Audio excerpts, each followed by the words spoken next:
যারা খুনের সাথে সম্পর্ক তারা বহাল তবিয়তে বিদেশে আছেন। এই বন্ধু বন্ধু করে আপনার 33টি রাজনৈতিক দল মিলে আপনারা জাতীয় ঐক্যমত্য কমিশন করেছেন, এটা কি করে হয়? তাহলে এই যে কাজগুলো করছেন দরকার কি ছিল? এখন আমি কালকে যদি গুম হই, আমার কোনো সেফগার্ড নাই কিন্তু এই রাষ্ট্রে। অন্তর্বর্তীকালীন সরকার রাষ্ট্রপতিকে সম্মান দিয়েছে এই প্রধান উপদেষ্টা?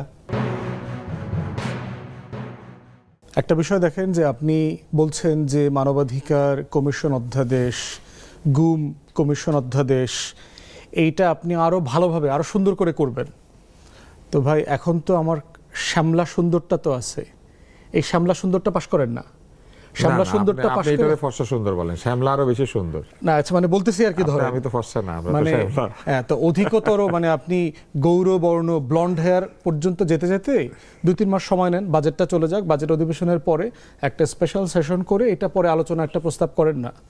প্রশ্ন হচ্ছে যে আপনি এমন কিছু কারণ বলছেন, যেমন ধরেন গুম কমিশন অধ্যাদেশটা কেন করলো না, ওখানে মিনিস্টেরিয়াল কমেন্ট আছে যে এটার সাথে সরকারের সংবেদনশীল আইনশৃঙ্খলা বাহিনীর সদস্যরা জড়িত থাকতে পারে এবং তাদের বিরুদ্ধে অ্যাকশন নেওয়া লাগতে পারে। অতীতের গুম গুম কারা খুন করে? অতীতের গুম খুন তো সব সরকারের নির্দেশে সরকারি লোকজনই করে। এক্স্যাক্টলি। তাহলে গুম আপনি খুন করার শক্তি তো আসলে তাহলে সংবেদনশীল আইন খুন শৃঙ্খলা করার শক্তি থাকতে পারে, গুম করার শক্তি খুব কঠিন। এক্স্যাক্টলি, মানে সংবেদনশীল আইন শৃঙ্খলা বাহিনীকে জবাবদিহিতার মধ্যে আনার চেষ্টাই তো এই আইন।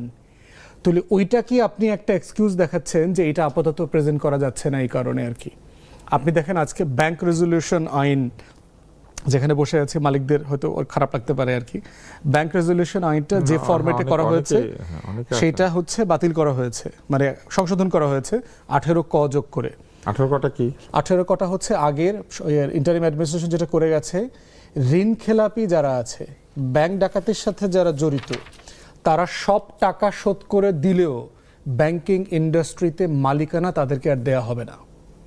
মানে এটা কি অধিকারের লঙ্ঘন? না, লঙ্ঘন টাকা না। শোধ করে দিয়েছেন তারপর আবার অপরাধ কি? না, লঙ্ঘন না। কারণ হচ্ছে যে আপনি একটা পেনালাইজ তো করতে হবে, একজন মানুষকে একটা শাস্তি দিতে হবে। পেনাল্টি আপনি যদি তারা টাকা শোধ না করেন, জেল দেন, কোথাও নিয়ে যান, বিচার করেন। কিন্তু এটা এত সুপার পাওয়ারফুল। ঋণ নেওয়ার পরে যদি কেউ ঋণ শোধ করে দেয় তাহলে তো সে দিয়ে দিয়েছে। না, ওইটা হচ্ছে না, এটা তারা মনে করেছে। প্রশ্ন হচ্ছে যে এটা, এবং আমরা টিআইবি থেকে শুরু করে ইন্টারন্যাশনাল যারা ফাইন্যান্সিয়াল এজেন্সিজ আছে সবাই এই প্রভিশনটাকে অ্যাপ্রিশিয়েট করেছে।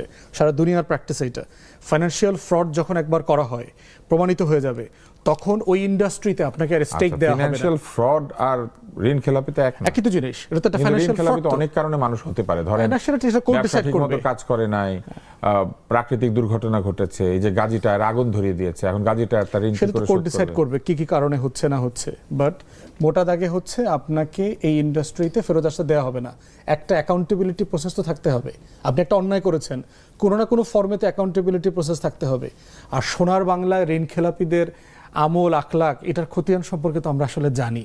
ওনারা খুবই জেনুইনলি ব্যবসা করে ঋণ খেলাপি হয়েছেন। আচ্ছা, এবার এরকম আপনাকে আরেকটা প্রশ্ন করি এটার সাথে, সেটা হচ্ছে ঋণ যারা খেলাপি হয়েছেন কিংবা ঋণ নিয়ে পালিয়ে গিয়েছেন বা ঋণের টাকা নয় ছয় করেছেন, বাংলাদেশ ব্যাংকের লোকজন তো এটার সাথে জড়িত, তাহলে এদেরকেও জীবনে ব্যাংকের ইন্ডাস্ট্রিতে চাকরি করতে দেওয়া যাবে না? অফকোর্স আপনি আসতে পারেন, আপনি এটা এমন করেন, এটা বাড়াই করে দিতে হবে। হ্যাঁ, কোনো সমস্যা নেই, আপনি এটাকে এক্সটেন্ড করেন, কিন্তু আপনি এটাকে আনডু করে দিলেন, কেউ থাকবে না। হ্যাঁ হ্যাঁ, না কোনো সমস্যা নেই, আপনি এটাকে এক্সটেন্ড করেন না, কোনো সমস্যা নাই তো। আপনি আরো সম্ভাব্য ক্রিমিনাল ফাইন্যান্সিয়াল ইন্ডাস্ট্রিতে যারা যারা আছে সবাইকে এক্সটেন্ড করেন, কোনো সমস্যা নাই, কিন্তু আপনি মূল জায়গাটা বাদ দিয়ে দিলেন। এখন যেটা করছে সরকার নিজেই তো তাহলে দোষী না, সরকারের কাজ ছিল তদারক করা। বাংলাদেশের সেন্ট্রাল ব্যাংক রেগুলেটরি অথরিটি, তারা অডিট করে, তারা ওখানে বসে থেকে সবাই মিলেই তো করছে তাদের কর্মীরা, একাধিক কর্মী, সুর নামে একজন ছিল, এরা ঘুষ খেয়েছে এবং সাক্ষী দুদকে গিয়ে সাক্ষী দিয়েছে যারা ঘুষ খেত সপ্তাহে সপ্তাহে। হ্যাঁ, শুধু তাই না, আপনার এই যে তার লোক যারা কলকাতায় গ্রেফতার হইলো, তাদের সাক্ষ্যতে জবানবন্দিতে পর্যন্ত বলেছে 1,500 কোটি টাকা কিভাবে করলে তাহলে তাদের শাস্তি হবে না, শুধুমাত্র যে লোকটা ঋণ শোধ করে দেওয়ার পরও শাস্তি পাবে? হ্যাঁ, এইটাই আপনি এটা এক্সপান্ড করেন, কোনো সমস্যা নেই। এইটা একটা আপত্তির জায়গা, বুঝলাম। তাহলে আপনি এক্সপান্ড করেন। তাহলে এখন সরকার কি বলছে যে টোটাল খেলাফের 7.5% দিয়ে দিলে আপনি মালিকানায় ফেরত আসতে পারবেন। তাহলে দেখেন সমস্যাটা কোথায়, দেখেন 5টা ব্যাংকে কয়েকজন মিলে টোটাল লিকুইড মানি ছিল, অনেক ব্যাংকে হয়েছে, শুধু এক্সাম্পল বলছি, যে ধরেন 5টা ব্যাংকের টোটাল লিকুইডিটি ধরেন 2 লক্ষ কোটি টাকা, তার ভিতরে 85% ইতিমধ্যে নামে বেনামে বিভিন্ন জায়গায় অস্তিত্বহীন কোম্পানি পারবে না, এটা নাই তো, এক্সিস্ট করে না। শত শত কোম্পানি সিম্পলি এক্সিস্ট করে না। তাহলে আপনি মনে এই করছেন যে- এটা একটা আপত্তির জায়গা, হ্যাঁ। আর কি? তাহলে এই যে এটা আপনি তো আমরা শেষ করলাম। 2 লক্ষ কোটি টাকার উপরে আপনি মাত্র 7.5% শোধ করে আবার মালিকানায় চলে আসলেন, তাহলে আমার টাকা দিয়েই আপনি আমার টাকা শোধ করে তাহলে ব্যাংকিং এ আপনাদের একটা আপত্তি আছে, Yes, আর sir. কি? এরপরে দেখেন এই যে টেলিকমিউনিকেশন, একটা আইনে একটা জায়গা ছিল যে এনটিএমসিএল, আপনি জানেন যে মানে মানে গোয়েন্দা নজরদারির একটা সংস্থা ছিল। হ্যাঁ, তারা মানুষের কথা শুনে এক্স্যাক্টলি। তাহলে এই যে মনিটরিংটা এক করে, সরকারের সময় রেকর্ড করে আরেক সরকারের সময় ছেড়ে দেয়। হ্যাঁ, বেচা কিনা করবে তারা।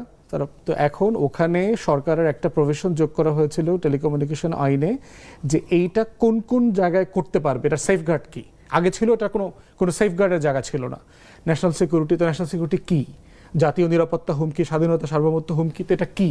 মানে আপনার একটা স্টেটমেন্ট আমাকে দিয়ে ব্যক্তিগত চাপাই দিল। তথ্যের গোপনীয়তা রক্ষা করা তো একটা Exactly. সাংবিধানিক অধিকার। সকল Right. তথ্য তো রাষ্ট্রীয় গুরুত্বপূর্ণ তথ্য না। প্রাইভেসি তো আমাদের ফান্ডামেন্টাল রাইটস। তো সেই জায়গাটা প্রভিশনটা উজ্জ্ব করে ফেলছে। তাহলে এই যে কাজগুলো করছেন, দরকার কি ছিল? এগুলো তো আমাদের অভিজ্ঞতার আলোকে আমরা করতেছি আমরা, এবং বিএনপি তো এগুলোর সবচেয়ে বড় ভিকটিম গত 20 বছরে। গুম, খুন, মিথ্যা মামলা, এই যে তদারকি, মনিটরিং। বেগম জিয়ার কনভারসেশন ফাঁস হয়ে গেছে না? হাসিনা এবং বেগম জিয়া যে কথা বলেছেন, একটা প্রাইভেট কনভারসেশন আমরা দেখছি না, 2-3 ঘন্টার ভিতরে এটা ইউটিউবে চলে আসছে। তাহলে 14 সালের ইলেকশন। হ্যাঁ, তাহলে আপনি প্রাইভেসি রাখলেন না তো, আপনি দ্বন্দ্বটাকে জিয়াই দিলেন একটা কনভারসেশন ফাঁস করে দিয়ে। তাহলে এই জায়গাগুলোতে আমরা একটা একমতের জায়গায় আসছি, সেটাকে আপনি আন্ডু করলেন কিভাবে? এবং এখন দেখেন গুমের ভিকটিমরা যে প্রশ্নগুলো করছে, এখন আমি কালকে যদি গুম হই, আমার কোনো সেফগার্ড নাই কিন্তু এই রাষ্ট্রে। সিম্পলি আমি কোনো মামলা করতে পারবো না, আমি কোনো প্রতিষ্ঠানকে দায় দিতে পারবো না, আমার কোনো শাস্তির বিধান, কোনো রাইটস নাই, কোনো সেফগার্ড নাই, যেটা এই অধ্যাদেশের মাধ্যমে ছিল, বাতিল করে দেওয়া এখানে হয়েছে। আরেকটি মেঘের আনাগোনা। মাহবুব আজিজ, আপনি কি বলবেন? আমরা আসলে আসলে আজকে কিন্তু একটা একাডেমিক ডিসকাশন। না, ঠিক আছে। মেঘ তো আসলে ধরেন লেখাপড়া জানা মানুষদের বিষয়, যারা দিন আনে দিন খায়, আমাদের দেশের অধিকাংশ মানুষ, নাগরিকেরা, তারা রাষ্ট্রের সাথে তাদের সম্পর্কটা কি? এই লক্ষ হাজার কোটি টাকায় কয় টাকা হয় আমি পার্সোনালি বুঝি না। 1 কোটি টাকায় কত টাকা হয় সেটাই আমি বলতে পারবো না। আমি যেটা বুঝি, নৈতিকতা, রাষ্ট্রে কি নৈতিকতা আছে কিনা, নৈতিকভাবে রাজনীতি হচ্ছে কিনা। আপনি দেখুন যে রাষ্ট্রপতি এবং প্রধানমন্ত্রীর ক্ষমতায় ভারসাম্য নিয়ে এত কথা বলছে এই যে জুলাই সনদে, অন্তর্বর্তীকালীন সরকার রাষ্ট্রপতিকে সম্মান দিয়েছে? এই প্রধান উপদেষ্টা, এই চুপ্পু নাম, আপনি দেখেন আর কোন রাজনৈতিক নেতাকে কি ডাকনাম ধরে ডাকা হয়? আমরা অহরহ চুপ্পু চুপ্পু চুপ্পু করে একজন বয়স্ক মানুষকে কেন?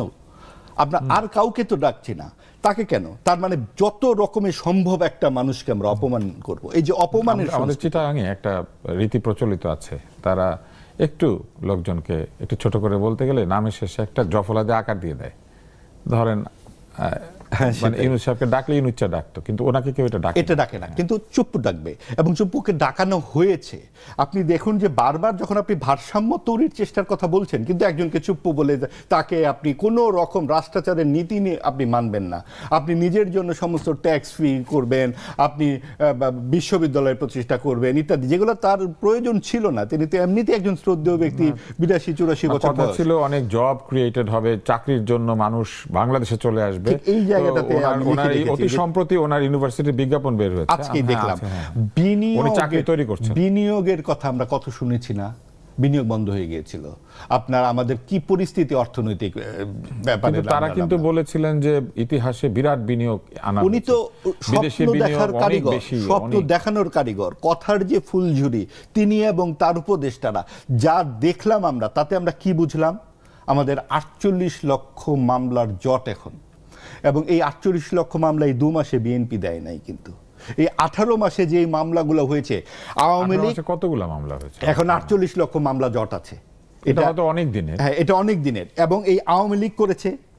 আওয়ামী লীগ অন্তর্বর্তী সরকারের সময় আরো ভুয়া মামলা করেছে, হয়েছে। আওয়ামী লীগ করেছে, ভুয়া মামলা দিয়েছে 14 বছর ধরে বিএনপির বিরুদ্ধে। 50 লক্ষ বিএনপি দাবি করে, 50তম না হলেও কাছাকাছি হবে। 1,34,000 1,34,000 মামলা দিয়েছে আওয়ামী লীগ, রাজনৈতিক মামলা। আওয়ামী লীগ। আর বিএনপির আমলে এটা অনেক বেশি, তাদের হিসাব মতে। হ্যাঁ, এটা নিয়ে অন্তর্বর্তী সরকারের সময় আরো বেশি। আরো অন্তর্বর্তীকালীন সরকার তো 18 মাসে তো কয়েক হাজারে সামান্য। আমরা যেটা মনে করি যে এখন আপনি জেলখানাগুলোর একটা শ্বেতপত্র, কিন্তু সামান্য কি ঠিক? জাতীয় সংসদে এটা কেন আলোচনা হয় না? আপনি বিরোধী দলের কাছ থেকে এই প্রশ্ন শুনেছেন, ভাই জেলখানায় এখন কত আসামি আছে? শুনবেন না, তারা খালি শুনবেন জুলাই সনদ। কারণ তারা এখন জেলখানায় নাই। না, তারা জেলখানায় তারা নাই কোনোদিন বলে জেলে। যাদেরকে বন্দোবস্ত করে রেখেছেন তারা অধিকাংশ তৃণমূলের, আওয়ামী লীগের কর্মী, যাদের কোনো মামলা এবং এই এর সাথে, খুনের সাথে সম্পর্ক নাই। যারা খুনের সাথে সম্পর্ক তারা বহাল তবিয়তে বিদেশে আছেন। কারণ এই শ্রেণী চরিত্র, যে রাজনীতির শ্রেণী চরিত্র যারা আছেন, যারা পরিচালনা করছেন, তারা একে অপরের কারো বিয়াই, কারো শ্বশুর, কারো আত্মীয় স্বজন, একজন আরেকজনকে পার করে দিয়েছেন। তো এই যে পারটা করে দিলেন এবং এখন যে জেলখানায় রাখলেন, এই অন্তর্ভুক্তিমূলক সমাজ তাহলে কি করে আপনারা বলেন? আপনি রাষ্ট্রপতির বেলায় চুপ্প বলবেন, আপনি অন্তর্ভুক্তিমূলক সমাজের বেলায় জেলে রাখবেন, এবং আমরাও মামুরা মিলে নির্বাচন করবেন এবং করার পরে যুদ্ধংদেহী ভাব দেখাবেন, আমরা তোমাদেরকে টেনে ফেলে দেব। তার মানে যতক্ষণ আপনারা একসাথে থাকা প্রয়োজন থাকবেন, কমন যে শত্রু, বন্ধুর বন্ধু শত্রু, এই বন্ধু বন্ধু করে আপনার 33টি রাজনৈতিক দল মিলে আপনারা জাতীয় ঐক্যমত্য কমিশন করেছেন। এটা কি করে হয়? জাতীয় ঐক্যমত্য কমিশনে কি আপনারা এটা বলতে পারেন, কয়েকজন অনির্বাচিত মানুষ বলতে পারেন যে দেশ এইভাবে চলবে?